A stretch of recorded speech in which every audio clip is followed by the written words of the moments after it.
The Discourse starts right now with Cheryl Oates and Erika.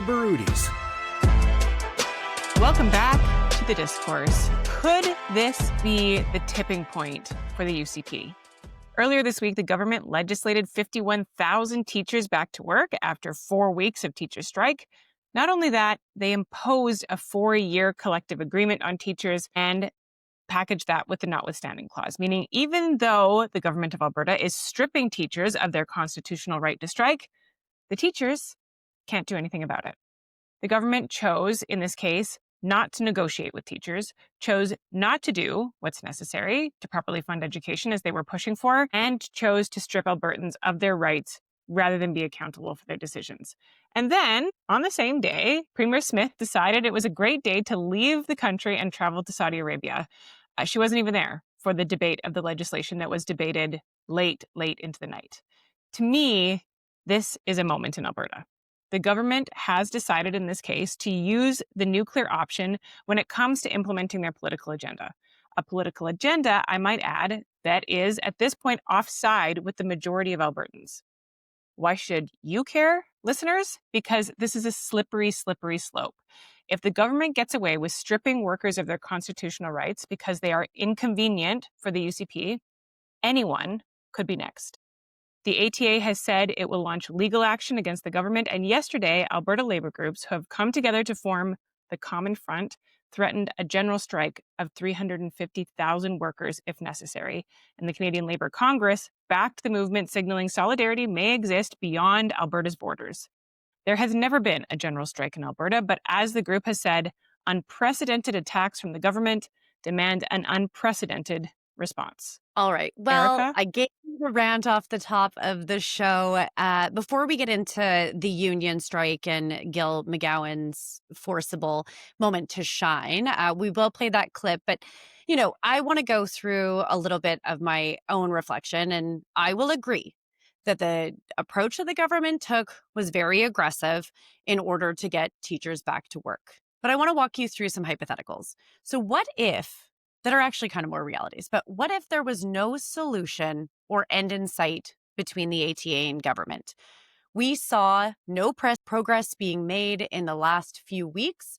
The Alberta Teachers Union refusing the mediation and return to work by the government, and neither the government or the ATA were at the table in that final week. So I think it's fair to say that it appeared to be at a stalemate that resulted in teachers and over 750,000 students out of the classroom.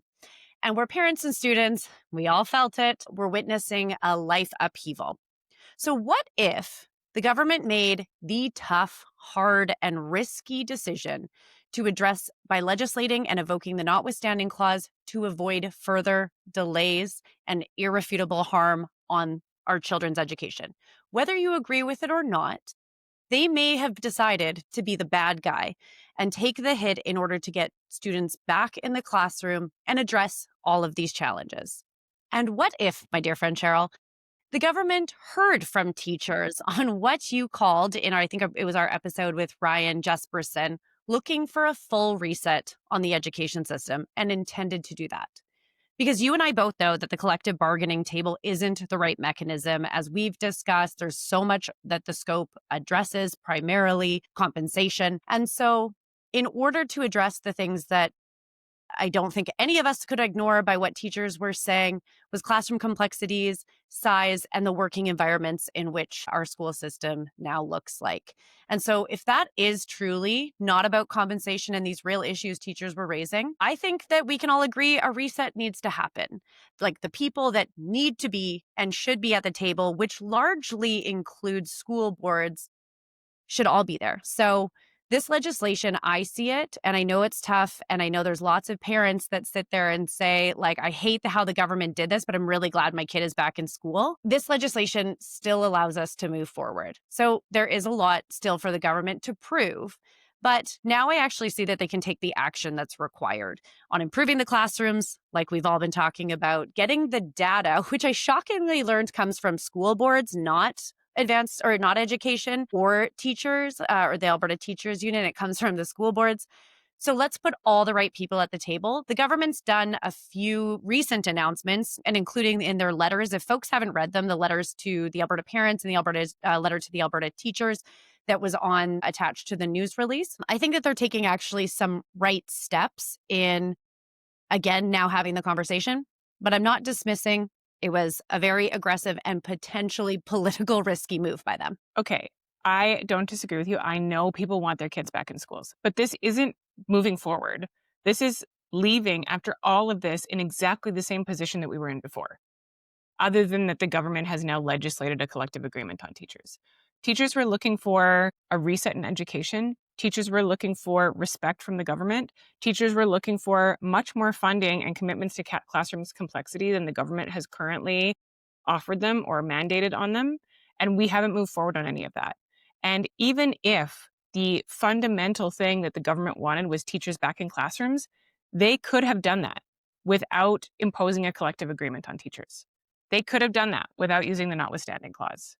But they didn't. They chose to go full force, despite the fact that the majority of Albertans believe that there are too many kids in classrooms, believe that teachers are underpaid, and believe the government is mishandling education and this education negotiation. Despite the fact that the majority of people are with teachers, the government chose to decide that this was politically inconvenient for them and use the full force of the government to override the constitutional rights of one set of Albertans. And like I said before, if they're willing to do it to one set of Albertans, they're willing to do it to any set of Albertans. And again, I won't focus on that second latter part of the conversation, but I do want to highlight, so two things. I think that there's the constitutional law. When you say they're removing the rights of the 50,000 teachers, that is truth. They are using notwithstanding clause to basically supersede their rights, their freedom rights. However, on merit, that's, if you break it down, that is true. However, constitutional law has explicit clarity and ample jurisprudence outlining the limitations of individual rights. And we're talking about individual rights of these 50,000 teachers.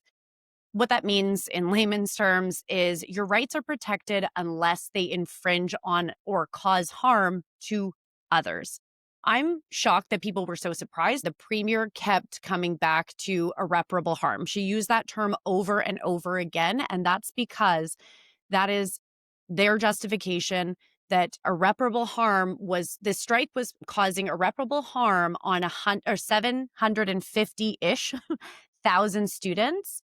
And therefore, they see that as superseding the 50,000 teachers' rights to continue to strike. Just 2 points on that. One, if the government truly believed that ordering teachers back to work did not violate their constitutional rights because of irreparable harm, they didn't need the notwithstanding clause.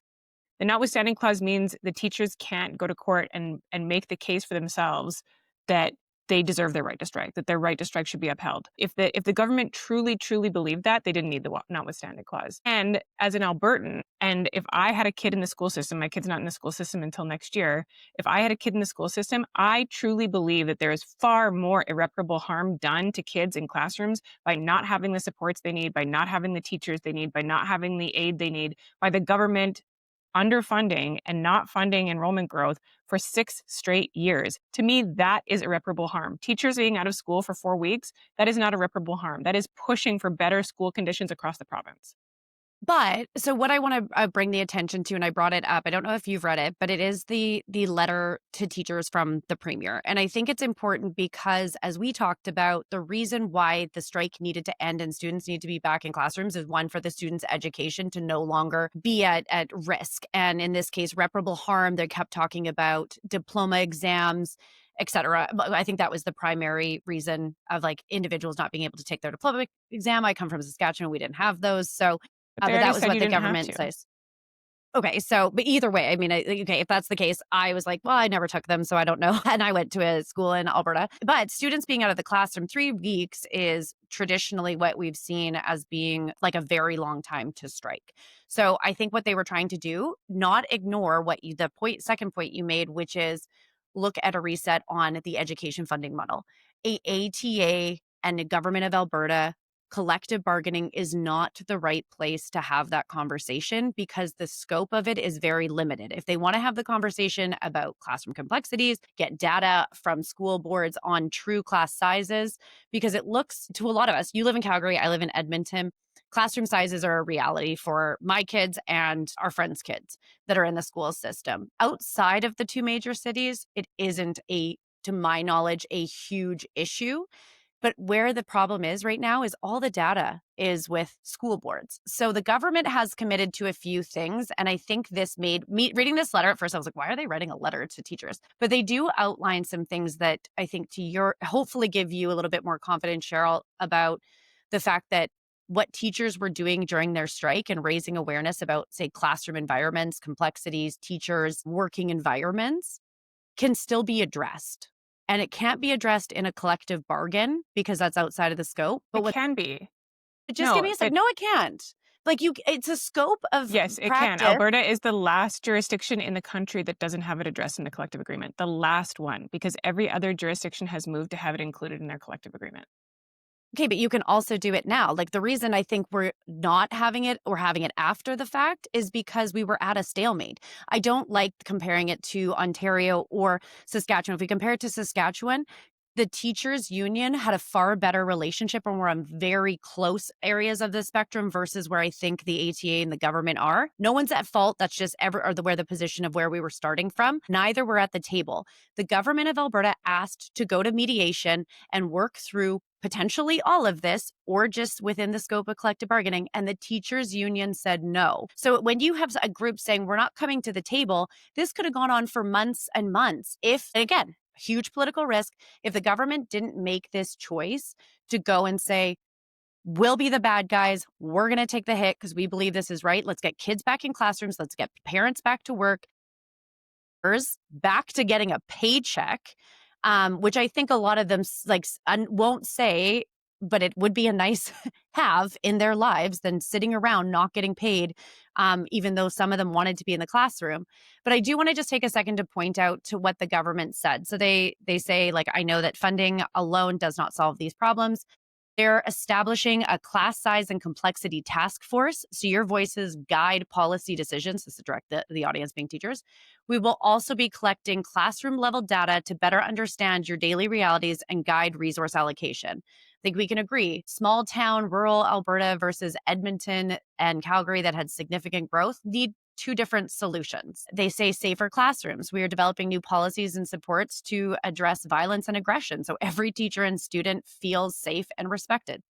Individualized student support. So we're expanding access to assessment. I assume that this is once they get the data, assessment and intervention for students with complex needs. So you have the resources to help every child succeed. I see this as let's put everything on the table and let's truly address it. I don't think anyone likes how we got here, including the government, of having to legislate someone back to work. I think it's, like I said, a political risk. But this is, I think, the step in the right direction now, regardless of if you agree with the legislation. But they're still going to sit down and get all of the right people at the table. So a couple of things. One, of course, they can put complexity language in their collective agreement. Every other jurisdiction in the country did it. Other governments resisted it. Alberta is the last holdout for not including complexity language in an agreement. Second, it was possible for the government to order teachers back to work and still keep bargaining with them. The government chose not to do that. They could have kept having this conversation without keeping kids out of schools. The government chose not to do that. Designing a task force where the government controls the conversation around what addressing complexity looks like, it's just a punt. It's just we don't want to do what you want us to do. When the government offered to go to mediation, the teachers refused it because the government clearly said we will not be discussing complexity or class sizes. The teachers were looking for caps, eventual caps, to say when we get to this year, we'd like classes not to be bigger than this number. And the government said, we will not talk about that. And so the teacher said, why would we enter mediation if you don't want to talk about the things that we want to talk about? And then they asked for this to be included in the language of the collective agreement. And the government said no. And now the government has imposed a collective agreement on teachers and punted the things that they actually care about to a task force. And we've made no progress at all. And that shouldn't make anyone happy.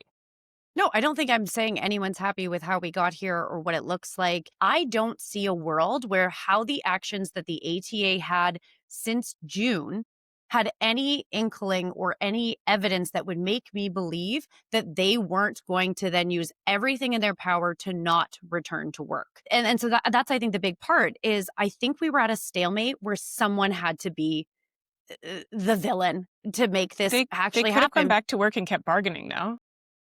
They could have. I don't think that they were going to do that. Like, I don't see the AT having any good faith that they were going to go back to work and work to rule. That is nothing that Jason Schilling ever said that he was going to do or hint to. I think that there was, like you said, a desire for full reset.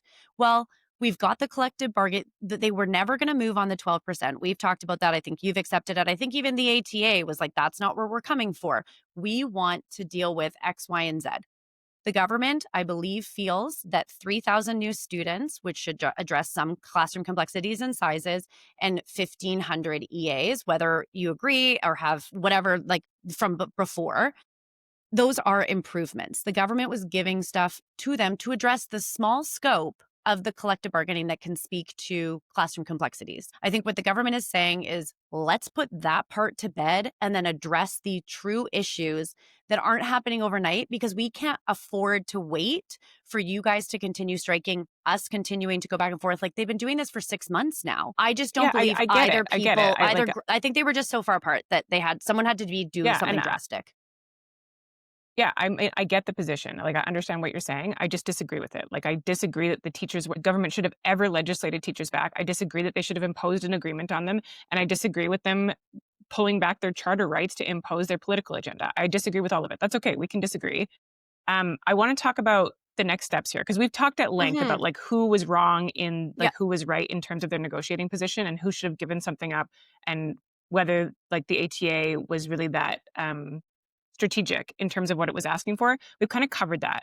So let's talk about like what this looks like in next steps. Yep. Because yesterday, Gil McGowan, the head of the Alberta Federation of Labour, stood up and said, I stand with all these unions.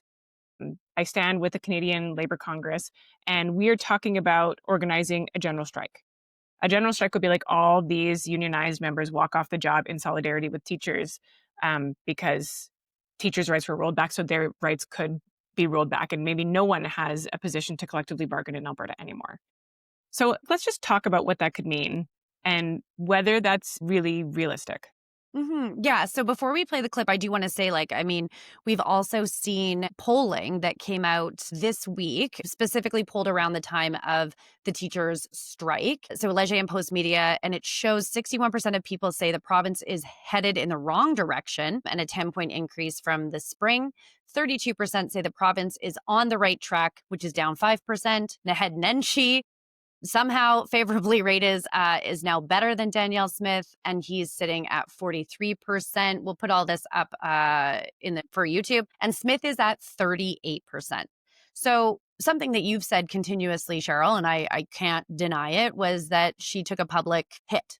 Now we have, and that the public was with the teachers, not with the UCP. And now we have a poll to show that it's the horse race is the UCP at 44, the NDP at 39, and Liberals at 9. I know. The Liberal number is crazy. And I think those who analyze these polls... Party, PC, who is that? Yeah. No, this is Liberals. Alberta and Green Party have their own little small percentages in that poll. But I think people should look really carefully. And if I was the UCP, I'd be looking very carefully at that, because there is no real Liberal alternative. When people get polled, they might say Liberal because they're confused about provincial and federal politics, but there's no real Liberal alternative in Alberta. The Liberals aren't going to get 9% if an election is held tomorrow. So we'll just say undecided 9%. Or if I was the UCP, those people probably aren't voting UCP. I would be worried that if you take 9% and add it to the NDP's 39%, actually the UCP is behind. Yeah. I won't sit with hypotheticals on that. I will agree, though, that this race is closer than it has been in a very long time, especially since Naheed Nenshi took on the role as leader of the opposition. I see, and this is what I mean when I was talking about, they might have had to build the villain to get through this, to do the work needed. But it is very much like I'm sitting here, I'm like, guys, get your shit together and do all these things and have these conversations and get the school boards. Like, if we're doing reset, we don't have a year and a half to do it, right? So Yeah, and they're this is like they're walking a lot of political risk. Yeah, and like if you look at the numbers before, like if you look at the numbers, whatever, a week ago, the ones that we talked about on our last podcast that showed how deeply the public was siding with teachers and the number of UCP supporters siding with teachers. And then you look at this, and this poll is like took place before the government brought in the notwithstanding clause and before the government ordered teachers back to work. So we'll see how that impacts public polling. But the government, like this is a pretty big change, like 10 points in terms of people who think the province is headed in the wrong direction, a 10-point increase since the spring. And Naheed Nenshi, now his favorabilities are higher than Danielle Smith's. And when you see that tightening like that is something the UCP should be worried about. But, polls change over time. This is what would happen today. We're not going to an election today. That maybe that's a long-term calculus for Danielle Smith. And I would suspect it is. I mean, they're a year and a half or 2 years out from an election in theory. So this is the time where they can make it up. I suspect, if I was guessing, I'm not a pollster, but her numbers are actually going to go down for polling for this week. I think it's really significant how the government responds. Like, they've put a lot of commitments as the post-strike era, if you will, of all the things that they have to deliver on. And I think all of it should be on the table, but it's still, all of this will be risky, and all of those things addressing and truly resetting the education system and the funding model is not something most people, besides, as we've seen, Danielle Smith, have the balls to do. So it's interesting. Like, you look at this and like, I don't know if it's political bluster or if you like truly believe that. It's interesting to me that you say that Danielle Smith feels like there's only one way through this. And like, I'm assuming you mean like in the interest of Albertans, and she's got to be the bad guy and she's going to take the hit over it. Because I look at this and I think that they are doing everything they possibly can to implement their own political agenda, despite the fact that the public doesn't want it, despite the fact that teachers push back. Like, I think they're just plowing ahead because she wants to do something and she's feeling so much resistance to it. This is her only tool. I don't see it as like Danielle Smith's got to take the hit because she's working in the good of the province. And I find it like, I would have never thought that's what you would say about that. Well, and I would just say she's not really the bull in a china shop type of person. So, I mean, she's an over-consulter. She's a bunch of things that, like, I've seen other leaders, to your point, that could be categorized like that.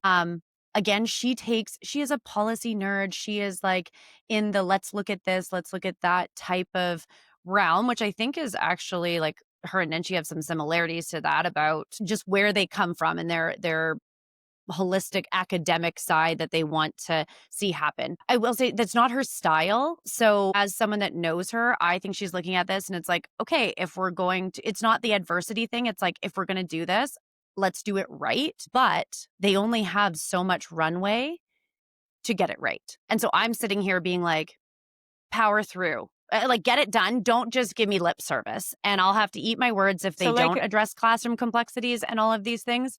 But I'm saying, in good faith and knowing who she is and the type of leader she is, she's like, we heard from teachers. We're not going to ignore them. So let's do it this way so that we're doing it with school boards, who are a big critical group and stakeholder that should be part of these conversations, teachers, experts within this field, and then the government. I hope it's not politicized and we don't have any damn MLAs on this task force. But we will. It's all going to be political, right? Like, it already is political. I mean, on the task force, like that we just right. Okay. have recommendations. Yeah. So even if you are completely a pure operator, and you just want to do the best by the most number of citizens, you still need to maintain popular support to be able to do that, to be reelected. Like, I think Danielle Smith has got away with a lot of stuff that she shouldn't have got away with. Like, even though there was public pressure to not do it, or taking rights away from trans kids looking for access to healthcare could be an example of that. I think she's got away with a lot of stuff. I think she might not get away with this. I think there might be a ton of public pushback, and I think her poll numbers might suffer. And I just can't believe, given where the polling's at, that the UCP is willing to take that risk, whether they think that they're acting in the public good or not. Well, and perhaps now that they're looking, I mean, they made this decision knowing that the public didn't support them. They now are likely going in what I would anticipate they're ready for a bigger hit.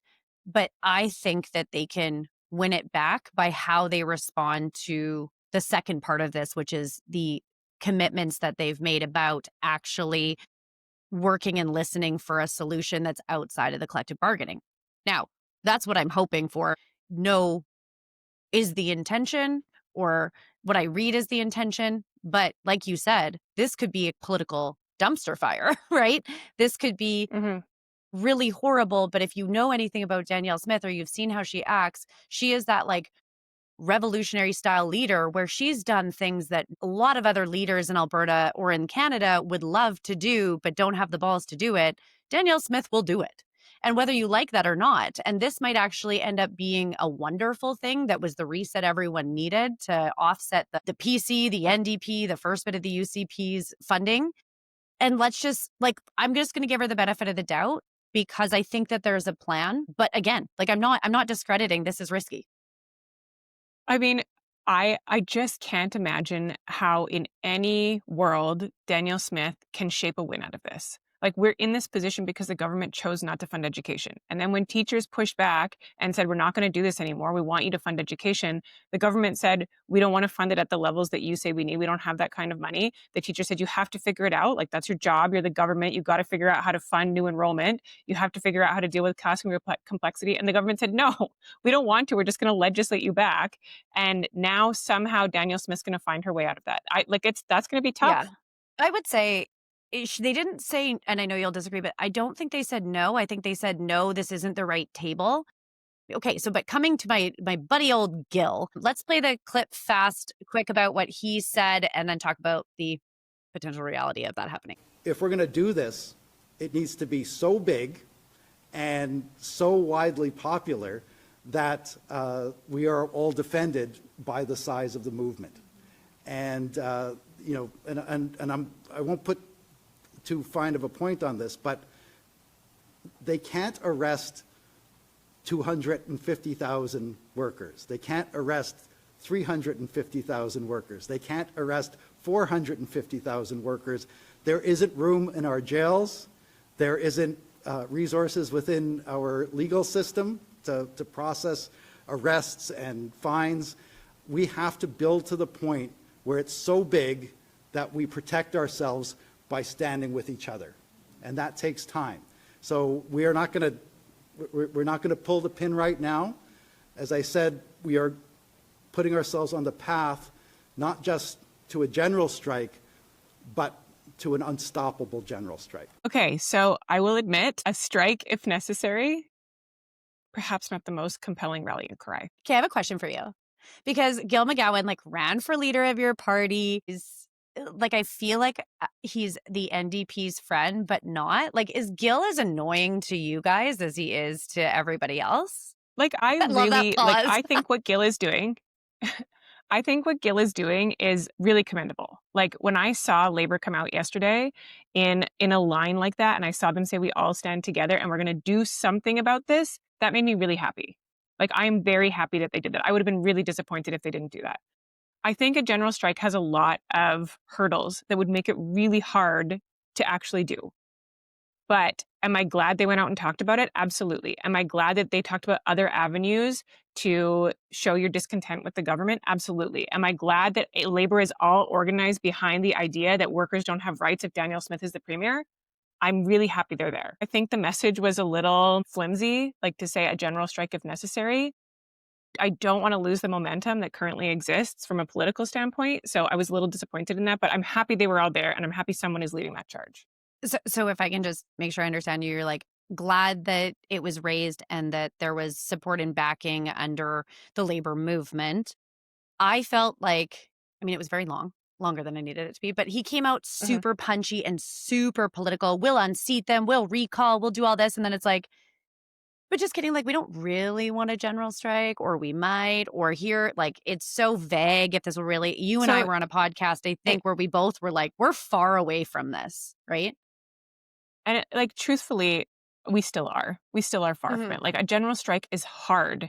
And there's a couple of reasons that it's hard. One is the ATA wasn't standing up there. That makes it difficult. The second thing is that if you want a general strike, if Gil McGowan just went out yesterday and said, I call for a general strike, you better be sure that you're going to have hundreds of thousands of people turn out for that. And you better be sure they're going to be willing to stand the line until the government backs down. And they don't know that. They don't know if they have those numbers. They haven't asked the members. Individual unions haven't asked their members. And so that's their one shot. If they say general strike and 100 people show up, I think it would be more than that, but let's just say 100 people show up. Those people get fined. Those people lose their jobs. Those people have no political cover, and that's the end. That's the end. You have a one-day general strike. They're all screwed, and that's the end of the momentum. So I think it was smart that they went out the way they did. It's just kind of sucks. It sucks that that's the reality of it. Interesting. So now they have a couple options. Yeah. What do you think? They can, we may as well just talk about what could happen next. So a general strike is possible. The individual unions can go talk to their members now. They can talk to them about what they want to do. Momentum could build. There could be a general strike. It's just it's hard to organize. The other thing is that all those people, all of those unions have a whole bunch of people who are now going to be really upset that they've lost their right to bargain if they believe that this is a precedent. And so those people could be super motivated to go participate in collecting signatures for recall. Those people should go organize their own referendum question, calling for Danielle Smith to stop using the notwithstanding clause. They should do that. But they now have this momentum to go organize for something, or go organize for the next election. If you don't want Danielle Smith to be your premier, use your momentum for something. But I just think a general strike is a bit of a stretch. Yeah, I think I would say I agree. It's a lot. I'm not getting calls from union leaders to understand their will of their membership right now, obviously. But just the organization, the operational organization is very, very difficult. And you're right. The whole point of democracy is that if you don't like the person, send them the message in the next election and come out in numbers to vote for an alternative. I am actually shocked, though, that Nenchi's numbers went up, because I want your take. Is it not super cringe for you to watch him in the House in his press conferences as someone who used to prep? Rachel never did stuff in this level. He went off on a tangent and was just rambling. Anyway, and incoherent. I'm I think he's picking up people that are mad at Danielle Smith, not because he's doing anything. But I know you've said he has the opportunity to really excel now that he's back in the House. Are you disappointed by Naheed Nenchi's performance? I'm not. No, I'm not. Oh, I thought you were I was yeah, me too. No, I wasn't disappointed at all. I was I was actually really excited about the way that the NDP performed and the way that Nenchi performed. I think he had this was an incredible opportunity for him to debut. And yeah, was everything in the House as the NDP scrambled to debate the bill there was time allocation. There was 1 hour for debate of each reading, struggled to slow that bill down through the legislature. Everything wasn't coherent, but I think they were a great united front, and they pushed out a whole bunch of content. And then she said all the right things. And truthfully, that's a person I think could be premier. The person who was fighting for people's rights and pushing back against something that was so, so wrong. I wasn't disappointed at all. I didn't hear him say he was going to allocate $2.6 billion to the teachers. Just saying. Anyways, okay, let's move on. No, he didn't. Because no, he did not. I was waiting for it. Should we move on? Okay, I can't wait for all the people in the comments now to tell you, Erika, it was not $2.6 billion. It was $2 billion. And it was over the course of, I can't remember what it was, 3 years. But no, it was 2. And then it was 2.6. If you would like Erika to know that, 2, if you want Erika to know that, they just asked for drop it in the comments. Billion. 2 from the government, 2.6 from either way. If you think that I have the numbers wrong, it's still a huge effing number. Okay, before we jump into the next topic, have you ever wondered what it would be like to play one of these roles advising Alberta's most influential politicians? Well, the Applied Politics and Public Affairs Diploma program at Macamee College is exactly what we wish we had before our careers in politics. It's a 2-year program that will give you the skills to know how the government works, how to shape public policy, how to navigate political situations and influence change. And we will even break down how to run political campaigns. Check out the Applied Politics and Public Affairs program by visiting macameecollege.com/programs today. Well, the UCP's own MLA recall legislation is coming to bite their Minister of Education. It appears that Minister Nicolaides may be the first victim of the UCP's recall legislation, which they changed to make the thresholds easier to obtain. Elections Alberta has approved a petition, and the petitioner has now until January 21st of next year to collect just over 16,000 signatures in the minister's riding. Under the previous rules, they would have had only 60 days, and the bar would have been a lot higher, 40% of the entire electorate in that riding. Now they just need 60% of everyone who voted last time. All right. So in response to this recall, MLA for Calgary Bow, Demetrios Nicolaides, posted on X a letter he writes to his constituents. I have it up here, and it just goes over the application alleges in her official statement filed by Elections Alberta that I have failed to support public education, that I am attempting to privatize education, and that I continue to dismiss Alberta's role in promoting fossil fuel disinformation in schools across the country. Clearly, this recall is a question of government policy and priorities and not my performance as your elected representative. There has been not a single mention or suggestion of any ethical violation, misconduct, or negligence. There is no claim that I am unable to represent your views in the legislature or carry out the functions of my elected office. So maybe before I go into explaining to people how branches of government work and how maybe this recall legislation is never going to go forward, I'll give you the floor, Miss Oates. I've never liked recall legislation. I've never liked the idea that if someone didn't like the outcome of an election, that they could, after a certain amount of time passes, force the idea that a new election should take place early. I don't like it. But I also think, why didn't the government think of this before they brought in the changes that made this easier to do?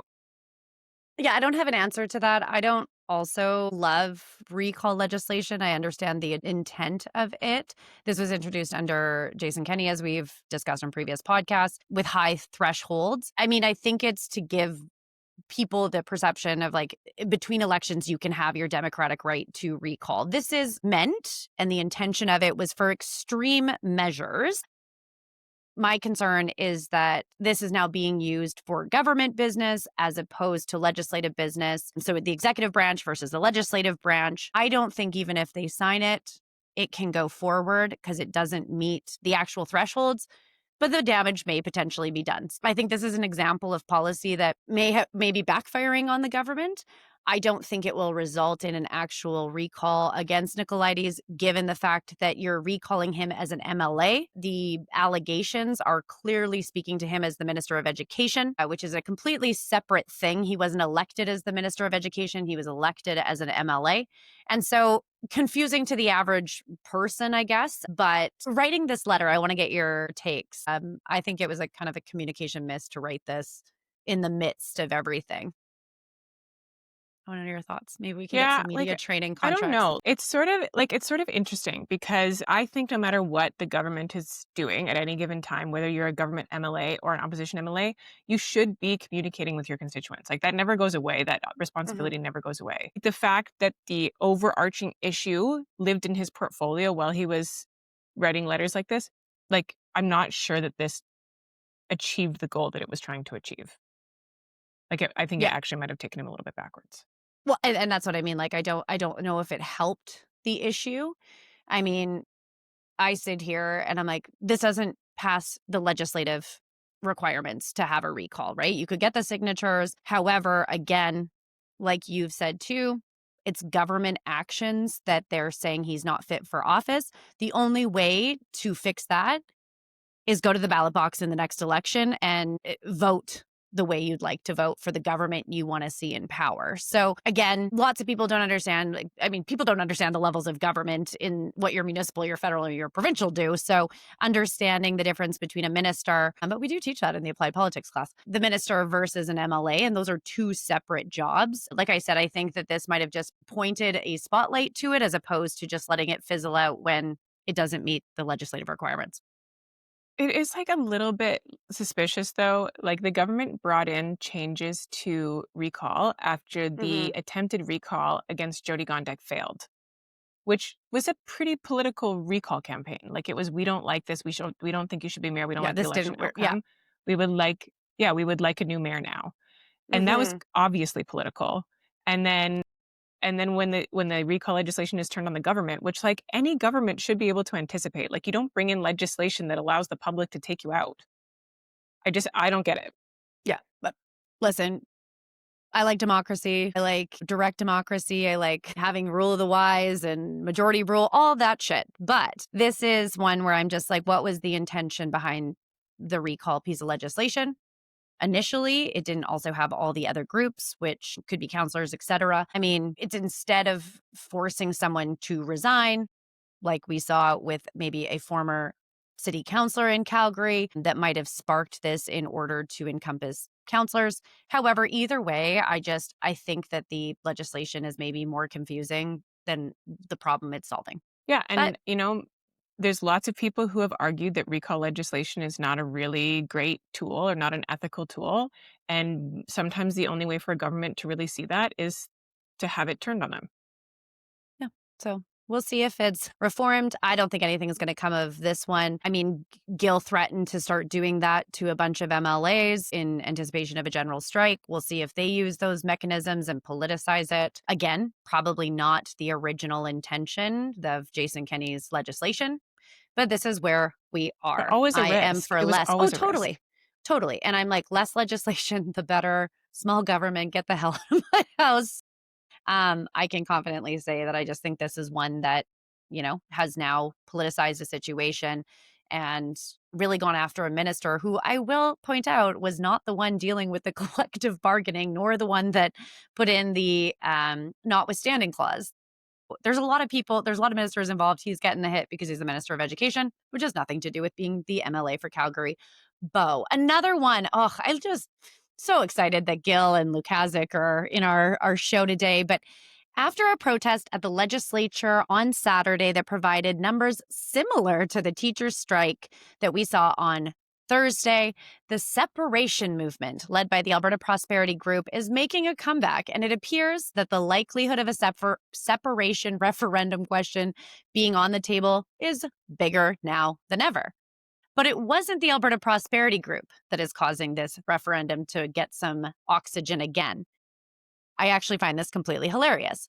Thomas Lukaszuk, former minister under the PC government, former MLA for Edmonton Castle Downs, hater of the UCP, and the founder of Forever Canadian, is the first person to get enough signatures to hold a separation vote.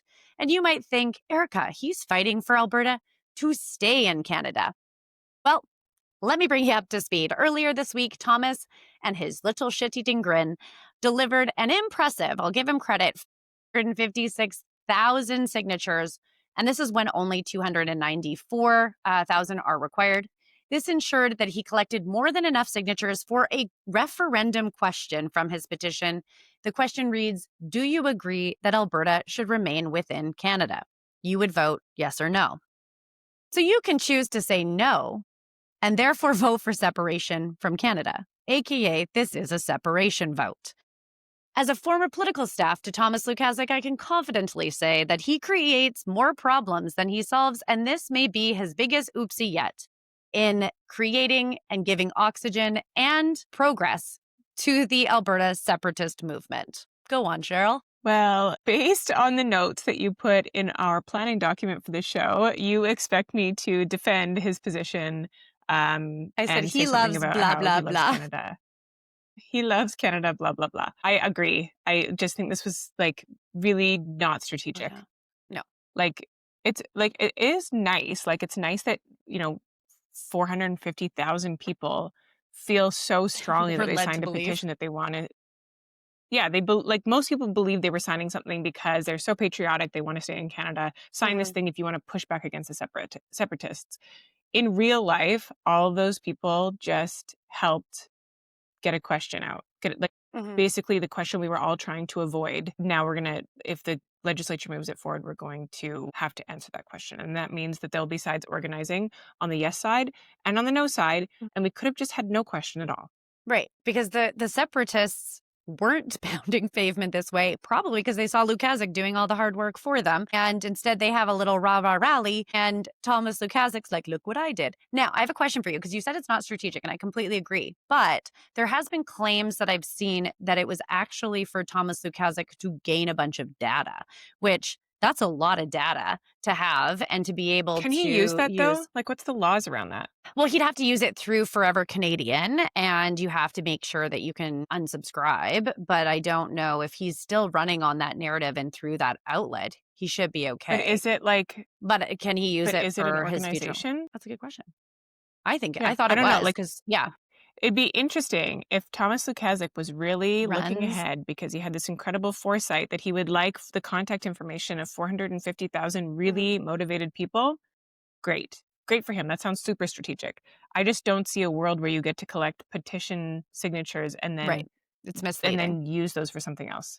Yeah. No, I just think it's illegal.